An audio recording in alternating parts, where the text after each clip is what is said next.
नमस्कार, आप देख रहे हैं आवाज इंडिया, देश की भरोसेमंद आवाज, और मैं हूं इशिता चक्रवर्ती। आइए एक नजर डालते हैं देश विदेश से जुड़ी 20 बड़ी खबरों पर। प्रधानमंत्री नरेंद्र मोदी और फ्रांस के राष्ट्रपति मैक्रो ने भारत फ्रांस संबंधों को विशेष वैश्विक रणनीतिक साझेदारी का दर्जा दिया। दोनों देशों के बीच रक्षा और उच्च तकनीक सहित 20 समझौतों पर हस्ताक्षर हुए। भारत में H-125 हेलीकॉप्टर और हैमर मिसाइल के उत्पादन पर सहमति बनी। लगभग 1000 करोड़ रुपए का निवेश प्रस्तावित है। एआई इम्पैक्ट समिट 2026 में प्रधानमंत्री नरेंद्र मोदी ने 2047 तक भारत को शीर्ष 3 एआई महाशक्तियों में शामिल करने का लक्ष्य रखा। उन्होंने कहा कि एआई मानव क्षमताओं को बढ़ाने का माध्यम बने। सर्वजन हिताय सर्वजन सुखाय की भावना से तकनीक को जोड़ने पर जोर दिया गया। प्रधानमंत्री नरेंद्र मोदी ने बांग्लादेश के नए प्रधानमंत्री को पत्र लिखकर बधाई दी। हालिया चुनाव में जीत पर शुभकामनाएं दी। भारत आने का निमंत्रण भी भेजा गया है। दोनों देशों के बीच व्यापार, ऊर्जा और कनेक्टिविटी बढ़ाने की बात कही गई है। क्षेत्रीय सहयोग को मजबूत करने की प्रतिबद्धता जताई गई। केंद्रीय आईटी मंत्री अश्विनी वैष्णव ने कहा कि नेटफ्लिक्स, यूट्यूब और अन्य डिजिटल प्लेटफॉर्म्स को भारतीय कानून का पालन करना होगा। उन्होंने डीप फेक को गंभीर खतरा बताया। बच्चों और समाज की सुरक्षा पर चिंता जताई। सख्त नियमों की जरूरत पर बल दिया गया। केंद्रीय गृह मंत्री अमित शाह ने गांधीनगर में छत्रपति शिवाजी महाराज की 21 फुट ऊंची प्रतिमा का अनावरण किया। उन्होंने कहा कि ये युवाओं को प्रेरित करेगी। ऐतिहासिक विरासत को सहेजने पर जोर दिया गया। कार्यक्रम में बड़ी संख्या में लोग शामिल हुए। दिल्ली की मुख्यमंत्री रेखा गुप्ता ने 241 प्रमुख सड़कों के पुनर्विकास को मंजूरी दी। Wall to wall carpeting model लागू किया जाएगा। सड़कों को गड्ढा मुक्त और टिकाऊ बनाया जाएगा। परियोजना से यातायात व्यवस्था बेहतर होने की उम्मीद है।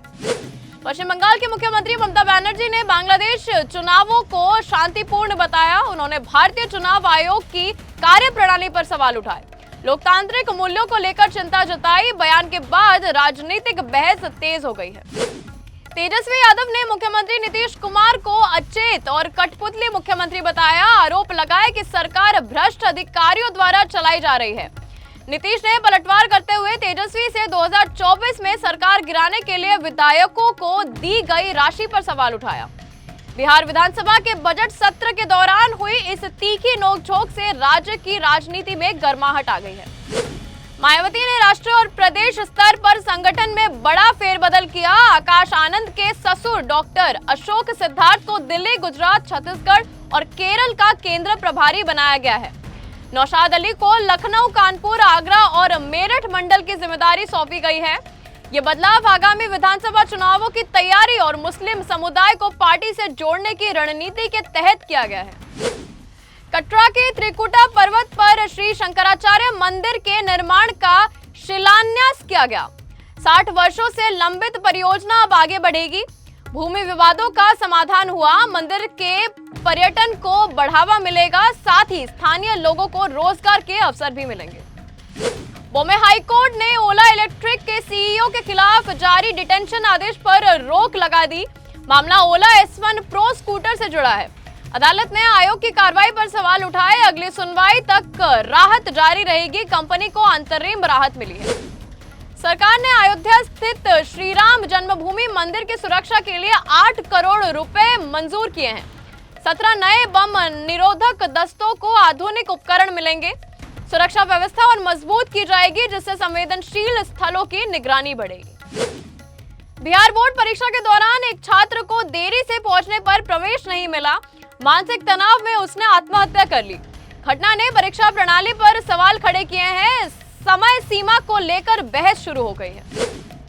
तमिलनाडु के वेल्लोर में पलार नदी किनारे आयोजित वार्षिक कोलाई उत्सव के दौरान 60 फुट लंबा मंदिर रथ अचानक पलट गया। रथ के नीचे दबने और भगदड़ की स्थिति में कम से कम 7 लोग गंभीर रूप से घायल हो गए हैं। घायलों को तत्काल अडुक्कमपराई स्थित सरकारी मेडिकल कॉलेज अस्पताल में भर्ती कराया गया। कौशाम्बी के सैनी क्षेत्र में मंगलवार रात एक क्रूड ऑयल टैंकर अनियंत्रित होकर हाई टेंशन पोल से टकरा गया और उसमें आग लग गई। हादसे में टैंकर का खलासी झुलस गया, जिसे CHC सिराथू में भर्ती कराया गया।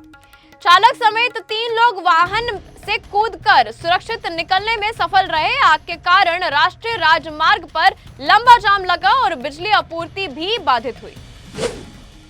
भारतीय तटरक्षक बल ने बंगाल की खाड़ी में अवैध रूप से मछली पकड़ रही एक बांग्लादेशी नाव को पकड़ा। आईसीजीएस अमृत कौर ने कार्रवाई करते हुए 28 चालक दल के सदस्यों को हिरासत में लिया। जांच में पाया गया कि उनके पास भारतीय जल क्षेत्र में मछली पकड़ने का कोई वैध लाइसेंस नहीं था।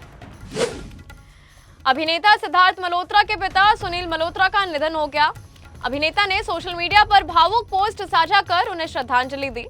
उन्होंने पिता को ईमानदार, अनुशासित और मूल्यों पर अडिग रहने वाला इंसान बताया।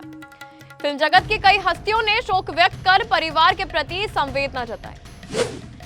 मराठी अभिनेत्री प्रवीणा देशपांडे का कैंसर से लंबी लड़ाई के बाद 17 फरवरी को निधन हो गया। उन्होंने मराठी सिनेमा और टेलीविजन के साथ हिंदी फिल्मों में भी काम किया था।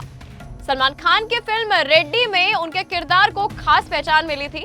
उनके निधन से मनोरंजन जगत में शोक की लहर है। क्रिकेट ऑस्ट्रेलिया अगले सत्र में बिग बैश लीग का एक मैच भारत में आयोजित करने पर विचार कर रहा है। ये पहल भारतीय बाजार में लीग की पहुंच बढ़ाने की व्यापक रणनीति का हिस्सा बताया जा रहा है। रिपोर्ट के अनुसार इससे ब्रांड वैल्यू और दर्शक संख्या में इजाफा करने का लक्ष्य है। पाकिस्तान की टीम का टी20 विश्व कप अभियान संकट में पहुंच गया है। सुपर 8 चरण में जगह बनाने के लिए उसे नामीबिया के खिलाफ अपना अंतिम लीग मैच हर हाल में जीतना होगा। भारत से मिली हार के बाद टीम पर दबाव बढ़ गया है और वरिष्ठ खिलाड़ियों की आलोचना हो रही है। अब तक के लिए बस इतना ही। आप देखते रहिए आवाज इंडिया, सच्चाई की खोज।